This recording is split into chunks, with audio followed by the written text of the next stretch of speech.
আমি 12 মাস তোমায় ভালোবাসি, তুমি অবসর পাইলে আসিও। দর্শক দেখতে পাচ্ছেন আমরা এখন সুন্দরবনে চলে এসেছি।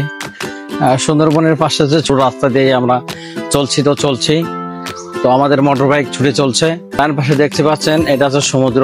এই সুন্দরবন, এই সুন্দরবনের যে বৈচিত্র্য, সুন্দরবনের যে সৌন্দর্য, সেইগুলো আমরা আপনাদেরকে দেখানোর চেষ্টা করছি। পাশাপাশি দেখেন এই রোডের পাশে মৌমাছির চাকের যে বাসা তৈরি করছে, এই ছোট ছোট বক্স তৈরি করছে।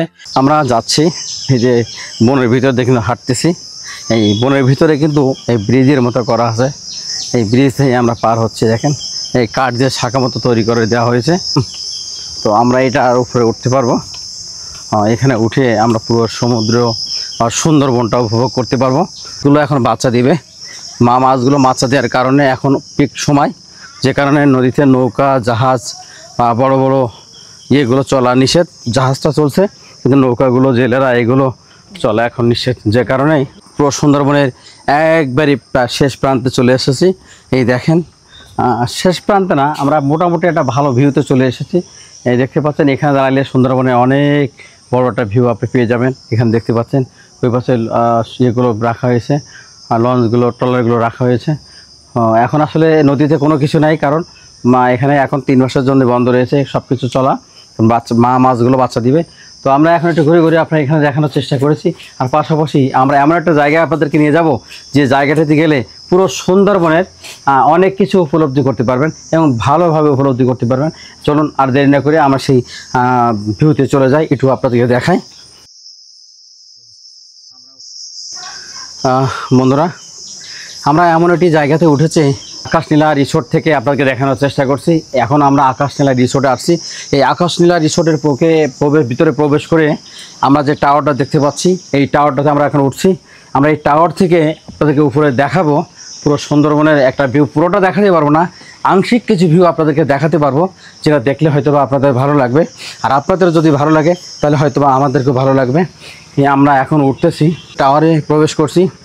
এই টাওয়ার দেখে উঠলে পরে অনেক কিছু বোঝা যায়, যে আসলে এই সুন্দরবনের দৃশ্যগুলো আপনারা দেখতে পাচ্ছেন বা আপনাদেরকে দেখানোর চেষ্টা করছি।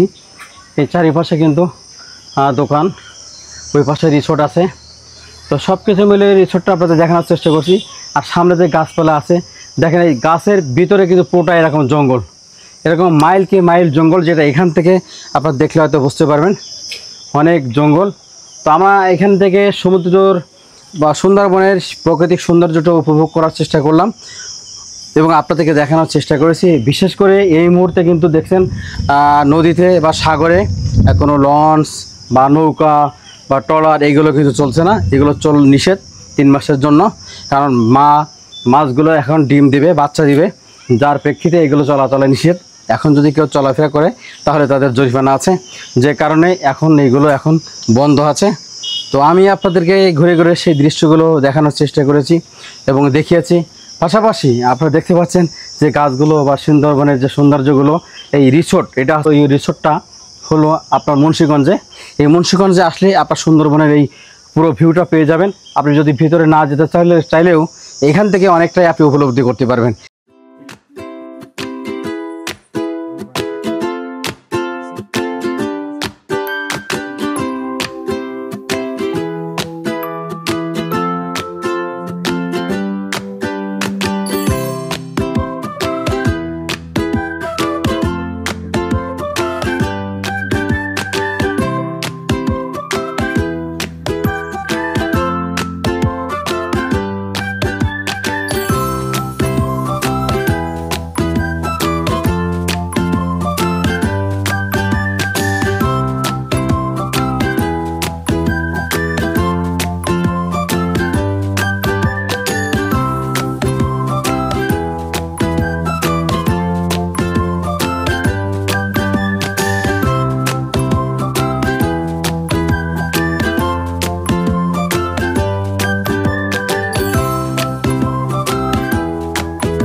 দর্শক, আমরা এই সুন্দরবনে এসে সিঙ্গার নাহিদ ভাইকে পেয়ে গেলাম।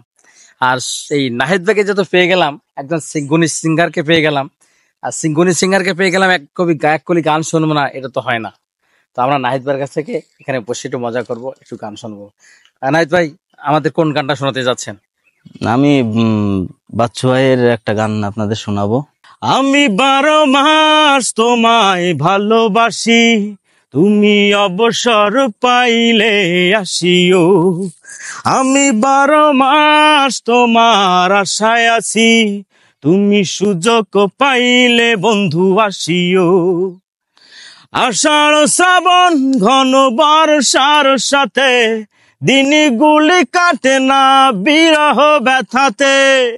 আষাঢ় শ্রাবণ ঘন বর্ষার সাথে, দিনগুলি কাটে না বিরহ ব্যথাতে। আসছে মাসে না হয় পত্র দিও, আসছে মাসে না হয় পত্র দিও, তুমি অবসর পাইলে আসিও। আমি 12 মাস তোমায় ভালোবাসি, তুমি সুযোগ পাইলে বন্ধু আসিও। আমি 12 মাস তোমায় আশায় আছি, তুমি অবসর পাইলে আসিও। চমৎকার, অনেক সুন্দর। আর নাহিদ ভাইয়ের কণ্ঠটা আমার কাছে খুবই ভালো লেগেছে, আমার মনটা ভরে গেছে। আসলে এত সুন্দর গান গায় আমার জানা ছিল না। তো সবাই ভালো থাকবেন এবং নাহিদ ভাইয়ের গানটা বেশি বেশি করে শুনবেন। সবাই ভালো থাকবেন, আল্লাহ হাফেজ। আল্লাহ।